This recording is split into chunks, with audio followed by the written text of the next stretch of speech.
여보세요? 네, 여보세요? 안녕하세요, 시청자님. 네, 안녕하세요. 네, 오늘 어느 지역에 어떤 물건 고민 있으실까요? 네, 안녕하세요. 저는 예비 신혼부부이고요. 네. 광명 사거리역의 한진타운 아파트 23평을 네. 매수를 하고 싶은데, 네. 그 입지나 전망, 그리고 나중에 매도 계획도 이제 궁금해가지고 연락을 드렸습니다. 알겠습니다. 신혼부부시고요. 거주 목적으로 고려하시면 매도할 때 조금 투자 목적으로도 보고 계신 것 같아요. 네, 광명 사거리에 있는 한진타운 아파트 매수해도 될지 상담 도움 드릴게요. 소장님과 인사 나눠보세요. 네, 안녕하세요. 네, 안녕하세요. 네, 그 한진타운 아파트를 보고 계시는 거예요? 네, 그렇습니다. 예산도 맞는 것 같고요. 청약도 좀 기준이 좀 안 돼가지고 네. 매수 쪽으로 좀 알아보고 있습니다. 네. 그러면 결혼은 언제 하세요? 결혼은 1년 반에서 2년 정도 뒤에 해가지고 갭으로라도 사놓을까 지금 고민하고 지금 있습니다. 먼저 사놓고 나중에 일단 들어갈 때 그때 이제 입주를 할 그런 생각도 있으신 거죠? 네, 그렇습니다. 그러면 이게 지금 23평이라 그러셨어요? 네, 23평 혹시 뭐 그 가서 실제로 임장 활동은 해보셨어요? 네, 임장 가봤습니다. 방도 보고 했습니다. 집도 보셨어요? 네? 집 안에도 다 보시고?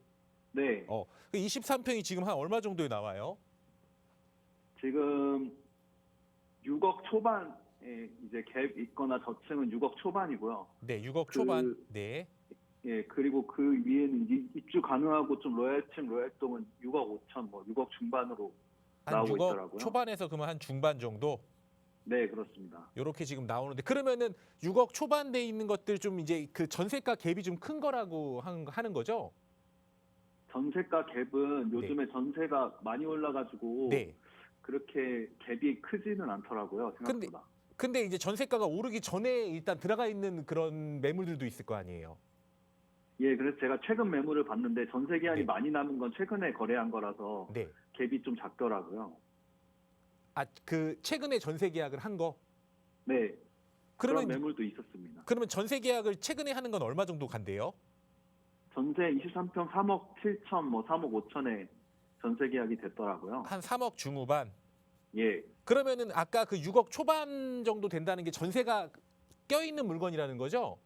네, 전세 안 껴있고 입주 가능한 건 더 비쌌습니다. 아무래도 전세가 껴있는 거는 아무래도 그 전세 계약을 좀 오르기 전에 계약을 했을 수도 있고요. 네, 지금 이제 한 입주할 수 있는 거는 전세를 놓을 수도 있는 거거나 아니면 입주를 할 수 있다 보니까 어떻게 보면 금액을 좀 낮추지 않고 이제 좀 올려놓고 파는 거죠. 네, 맞습니다. 그러면은 6억 초반 같은 경우는 지금 전세가 지금 3억 한 중후반 정도 되는데 네, 이거보단 좀 낮을 거 아니에요. 근데 그래서 제가 전세 기한이 많이 남은 거, 즉 최근에 전세 거래한 그 집주인이 네. 내놓은 물건들이 좀 싸게 나온 게 있더라고요. 그러면 그게 이제 아까 한 3억 중후반 정도 되는 거예요. 네, 그러면은 투자 금액이 한 2억 한 초중반 정도 들어가겠네요. 그죠? 네, 맞습니다. 한 2억 한 뭐 세금까지 하면 한 중반 뭐 초중반 정도 될 것 같은데 네, 그러면 요렇게 지금 이제 투자 금액이 들어가는 거고 혹시 네. 30평대도 좀 보셨어요? 30평대는 방을 못 봤고요. 지금 네. 최소 제가 예산의 마지노선을 네. 6억 초중반으로 정해서 그러니까 매매 보지는 금액을 못했습니다. 그러니까 매매 금액을 6억 초중반으로 본다는 거죠? 예, 근데 제가 봤을 때는 30평대도 가격 차이가 크진 않을 것 같아서 한번 여쭤본 거예요. 네, 지금 이미 예산이 거의 최대로 제가 잡아놓은 거라서 네. 33평 시세를 봤을 때 대부분 다 7억 초중반 이상이라서 7억 초중반. 예, 알겠어요. 그럼 일단 내용은 좀 들었고요. 네. 그러면은 직장이나 이런 부분은 어디세요? 지금 저는 이제 강남 쪽이고 네. 지금 예비 신부는 고속터미널 쪽이거든요. 그럼 어쨌든 다 강남 쪽이네요. 예, 그래서 7호선 라인을 보고 있었습니다. 그래서 이제 7호선 라인이 있는 거고, 네, 그리고 이제 결혼을 미리 이제 향후에 이제 거주할 집으로 이제 매수를 고려하는 거고요. 네, 그렇습니다. 그러면 일단 좀 기본적인 사항을 좀 놓고 보면은 한진타운 아파트가 가장 장점은 뭐고 가장 단점은 뭘까요? 예, 제가 좀 몇 번 찾아본 결과 장점은 네. 그 초역세권의 1600세대 대단지라는 점이 좀 장점이라 네. 역세권 상권을 이용할 수 있다는 게 장점 같았고요. 네네. 단점으로는 반대로 용적률이 높아서 네. 이게 오래된 24년 차 아파트인데 재건축이 좀 거의 불가능해 보였다는 좀 한계점이 보였고 주변이 빌라촌이었습니다. 네. 그 일단 제가 원하는 답변이 있기도 하고 또 다른 답변이 나오기도 했는데 네, 일단 기본적으로 제가 그 전에 뭐 예산이라든가 직장이라든가 이런 거를 물어본 이유는 아무래도 우리 한진타운 아파트는 일단 연식이 24년 정도, 그러니까 90년도 후반에 지은 아파트잖아요. 네 맞습니다. 90년도 후반에 지은 아파트다 보니까 아무래도 사실 뭐 이렇게 연식으로서 연식이 뭐 지금 신축급도 아니고 준신축급도 아니고 그러다 보니까 사실 아파트가 새 거라는 사실 매력은 없어요. 네, 아파트가 새 거라는 매력은 없는데 기본적으로 이게 앞에 7호선이 지나가잖아요. 네, 이 7호선은 무슨 앞으로의 부동산 정책이 바뀐다거나 무슨 경제 환경이 바뀐다거나 이렇게 된다고 해도 뭐 전철 노선을 옮기지는 않을 거 아니에요. 네, 그러면은 앞으로 5년 후가 됐건 10년 후가 됐건 우리 아파트 앞에는 어쨌든 강남 접근성이 굉장히 좋은 7호선의 역세권의 이제 어떻게 보면 대단지의 아파트인 거예요. 네, 이거는 사실 앞으로도 계속 안 변하겠죠. 네, 그리고 또 이제 지금 뭐 24년 차라고 하셨는데 네, 24년 차다 보니까 보통 이제 오래된 아파트잖아요. 뭐 네. 새 아파트는 아니다 보니 그렇다고 정말 무슨 지금 당장에 재건축을 논할 정도는 아니에요. 네, 근데 이제 아무래도 지금 매수를 하다 보니까 향후에 이게 24년 차다 보니 아무래도 네. 연식이 좀 지나가면은 재건축을 좀 기대해 볼 수 있지 않을까 이렇게 좀 생각을 하시는 것 같아요.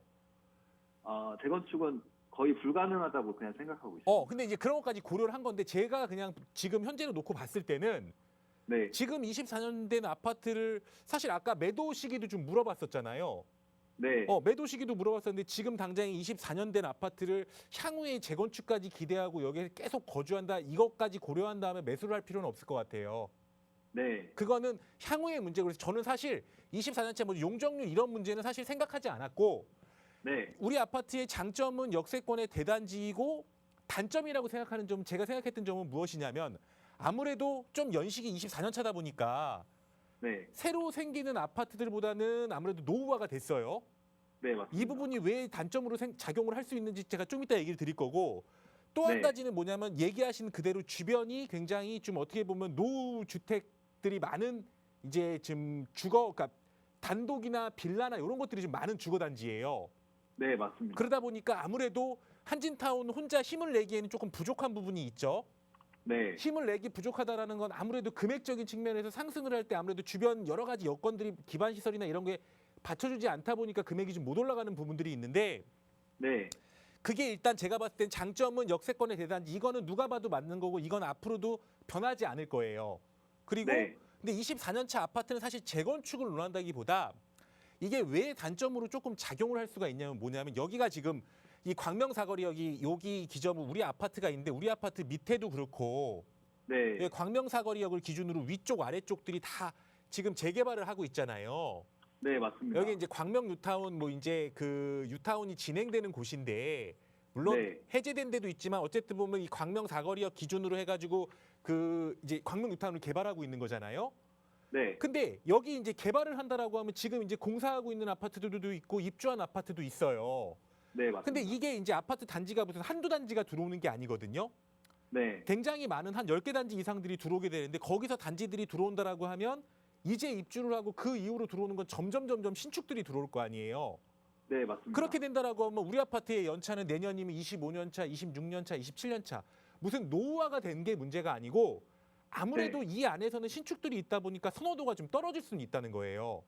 네, 그렇게 된다라고 하면 선호도가 좀 떨어질 수 있는 부분에서 단점이지 이게 뭐 재건축이 아니 이런 단점은 아니에요. 네, 근데 이제 그렇게 이 광명 뉴타운이 개발이 된다는 전제하에 아까 제가 단점을 이렇게 얘기했잖아요. 네, 주변 환경이 좀 열악하다. 어떻게 보면은 네. 지금 이렇게 아파트들도 이렇게 지금 단지들끼리 잘 있어야 이제 주거 환경도 깨끗해지고 좀 좋아지는 효과가 나오는데 지금 네. 현재는 사실 우리 아파트만 떨렁 있단 말이에요. 네 맞습니다. 그러다 보니까 이게 지금은 조금 그렇지만 만약에 제가 얘기한 대로 뭐 2년, 3년, 4년, 5년이 지나가면서 여기 광명뉴타운 사거리역을 기준으로 해서 아파트들이 막 들어온단 말이죠, 지금. 네, 아파트들이 들어오고 광명사거리역 앞에도 들어오고 우리 아파트 밑에도 들어오고 건너편에도 아파트들이 막 들어와요. 네, 그렇게 된다라고 하면 여기가 아파트 신규 단지들로 되게 많이 들어오겠죠. 네 맞습니다. 거기에 제가 아까 얘기했던 앞으로도 변하지 않을 게 역세권에 있는 대단지라는 점이에요. 네. 그러면 광명뉴타운을 광명 사거리역을 기준으로 위쪽 아래쪽 신규 아파트들이 있고 접근성 7호선이 좋은 지역의 아파트들로 싹 만약에 바뀌게 된다. 네. 그러면 앞으로의 전망은 어떨까요? 저는 좀 두 가지로 나뉘는데 네. 주변이 재개발되면서 좋아지면서 가격이 갭매우기로 따라가야 한다는 생각이 하나가 있고 네. 반대로 신축 입주 물량이 좀 많아지면 네. 좀 말씀하신 대로 선호도가 떨어져서 좀 그것도 좀 물량이 많아지면 좀 불안함이 있습니다. 아, 근데 그거는 어떻게 보면은 틀린 것 같지만 제가 봤을 땐 같은 말이에요. 왜냐하면 여기 신규 물량들이 들어온다라고 하면 거기 주거 환경이 지금보다는 좀 깨끗해지고 이렇게 될 거잖아요. 네. 그리고 지금보다 어떻게 보면 금액이 높게 형성이 돼서 우리 아파트보다 높게 형성이 될 거란 말이에요. 네. 그러면 어쨌든 여기에 이제 이 가격들에 맞는 수요층들이 앞으로도 이 광명 뉴타운의 7호선이라든가 그냥 위치적인 이런 지리적인 입지라든가 이런 걸 따라서 들어오겠죠. 네. 그러면은 여기가 지금보다 어쨌든 전체적인 금액이 올라가는 형상이 나타나는 거고 네. 광명 뉴타운 안에 지금 입주하는 뭐 16구역 이런 데들도 30평대가 11억이 넘어가요, 지금. 네. 이런 상황에서 16구역 하나만 해도 사실 힘이 좀 부족하고 여기 전체가 이렇게 좀 바뀐다라고 하면 어떻게 보면 광명사거리역 위아래 쪽으로 이제 앞으로 주거 환경이 많이 바뀐다는 소리죠. 네. 그러면 좋아지면서 우리 아파트가 어떻게 보면은 그 신규들이 많이 올라간 다음에 뒤따라서 갭매우기를 하면서 상승할 수 있는 효과가 있는 거고 이런 현상들은 다른 뉴타운 지역이라든가 이런 데서 충분히 검증된 그런 어떻게 보면 부동산 효과예요. 근데 지금 얘기하는 거는 이런 거잖아요. 그러면 그거는 좋은데 여기 신규 아파트들이 들어옴으로 인해서 우리 아파트가 연식이 되니까 이게 선호도가 떨어지지 않겠냐 이렇게 얘기하는 거잖아요. 네. 근데 그거는 제가 봤을 때 한 가지 걱정할 게 없는 게 뭐냐면 여기 신규 아파트들은 지금 이제 들어오잖아요. 만약에 입주돼서 공급이 되면 만약에 매매 거래를 할 거 아니에요? 네. 매매 거래하고 자체가 그렇고 애초에 우리 아파트보다 공급가 자체가 높아요. 네, 맞습니다. 애초에 우리 아파트보다 공급가 자체가 높다 보니까 제가 봤을 때는 이 신규 아파트가 들어옴으로 인해서 우리 아파트가 선호도가 떨어져서 금액이 빠지거나 가격이 안 올라가거나 이렇게 될 걱정은 없는 거죠, 사실. 그러니까 사실 단순히 그냥 신규랑 비교하면 안 돼요. 그러니까 이 지역 자체가 주거 환경이 개선되면서 전체적인 금액이 올라간다라고 하면 신규가 금액을 많이 올라가줘야 우리 아파트도 많이 올라가는 거예요. 그래서 제 생각으로는 뭐 신규가 들어온다라고 우리 아파트가 선호도가 떨어진다라고 생각할 수도 있지만 그건 어떻게 보면은 신규 아파트랑 어떻게 보면 똑같이 같은 선상에서 놓고 비교를 하니까 그런 거예요. 네. 근데 애초에 출발할 때 이 신규 아파트 자체가 훨씬 더 높은 금액에서 시작을 하고 상승률도 훨씬 높기 때문에 제 생각으로는 여기 23년차, 4년차 됐다고 해도 제가 봤을 때 그 부분은 전혀 걱정 안 하셔도 돼요. 오히려 좋은 효과면 좋은 효과지 절대 나쁜 효과로 받아들여지진 않아요, 그거는. 왜 그러냐면 이런 거죠. 금액이 만약에 똑같이 시작되고 똑같이 거래가 된다라고 하면 당연히 우리 아파트는 선호도가 떨어지고 금액도 떨어질 수 있겠죠. 네. 근데 애초에 시작점이 신축들이 더 높은 금액에서 시작을 하고 거기서 상승률이 더 높기 때문에 지금 얘기하시는 부분은 걱정할 수 있는 부분이긴 하지만 제가 봤을 때 금액을 하락시키거나 이렇게 되진 않아요. 그래서 얘기한 그대로예요. 그러니까 어떻게 보면 단점으로 작용하던 게 앞으로 2년, 3년, 4년 지나면서 주거 환경이 굉장히 좋아지면서 주거 단지로 많이 바뀌게 된다라고 하면 네. 역세권에 있는 단지들 그리고 또 거기다 소형이잖아요. 네. 이런 아파트들은 금액이 어떻게 보면 떨어질래야 떨어질 수도 없고 과거에 우리 아파트 가격 이런 아파트들 가격 과거의 사례들을 좀 보게 된다라고 하면 네. 역 앞에 있는 이런 대단지들 소형 평형 있죠. 네. 금액이 못 올라가면 못 올라갔지 절대로 떨어지는 일이 없어요. 그러니까 주거가 과거 사례 좀- 뭐 한 10년, 15년 이렇게 과거 사례들을 한번 봐보세요. 금액들을. 네. 그러면 이제 그거 뭐냐면 앞으로도 가격이 떨어진다기보다는 못 올라가다가도 신규들이 들어오면서 전체적인 가격 상승이 일어난다라고 하면 충분히 네. 금액적인 부분에서 상승을 할 수 있다는 소리거든요, 이게. 아. 그래서 제 생각으로는 뭐 1년 반, 2년 뒤에 결혼을 하신다라고 하더라도 어떻게 보면은 뭐 여러 가지 상황이 또 틀리겠죠, 신혼부부 분들도. 근데 네. 만약에 자금적으로 가능하다라고 해서 제 생각으로는 가능하다라고 한다라고 하면 지금 정도 먼저 매수해놓고 나중에 들어가는 건 정말 제가 봤을 땐 좋은 생각 같아요. 정말 좋은 생각이고 그리고 아까 일단 지금 기본적으로 23평에 대한 얘기는 요까지 드렸고요. 네. 제가 아까 왜 그 30평대를 한번 물어봤냐면 네. 이런 게 있어요. 지금 30평대가 그러니까 지금 우리 전화하신 시청자분은 한 6억 초반을 내가 예산을 맞춰놨다라고 얘기를 이렇게 하시잖아요. 네. 근데 이제 일단 30평대를 봤더니 한 7억 초중반이 가더라. 이렇게 네. 얘기를 하는데 그냥 일단 이유부터 얘기를 드릴게요. 이 20평대하고 30평대하고 이렇게 두 가지를 놓고 돈을 떠나서 네. 만약에 어쨌든 같은 단지에 있잖아요. 네. 그리고 제가 얘기했던 이런 좋은 효과 그리고 역세권에 있는 이런 단지들은 뭐 20평이라고 영향을 받고 30평이라고 영향을 안 받고 이러지 않잖아요. 네. 같은 단지니까 같은 영향을 받을 거 아니에요. 네, 맞습니다. 그러면 결국은 5년 뒤에 있고 10년 뒤에 있다라고 하면 그 상승폭은 30평대가 더 좋을 거예요. 30평대. 그래서 제가 이게 만약에 금액이 그렇게 크게 차이가 나지 않는다라고 하면 네. 그리고 또 만약에 내가 가용자금이 된다라고 하면 제 생각은 만약에 된다라는 전제한다라고 하면 30평대가 낫다라는 소리고요. 네. 그리고 지금 어차피 지금은 바로 들어가지 않잖아요.